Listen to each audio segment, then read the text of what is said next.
In recent real estate news, Governor Gavin Newsom has put in an executive order to make it easier in terms of permitting and infrastructure as a part of the rebuilding process for victims of the wildfires earlier this year. So, residents in Altadena, Malibu, and Pacific Palisades that lost their homes will hopefully be able to get back into their newly built homes much faster because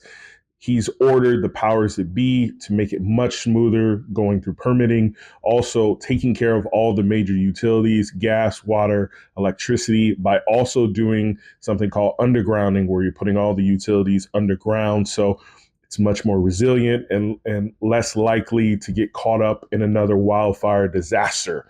I think this is something to be happy about, whether you left or right leaning or whatnot. Just common sense policies to help people get back into their homes sooner, so that we can all get on with our lives and put the disaster of earlier this year behind us.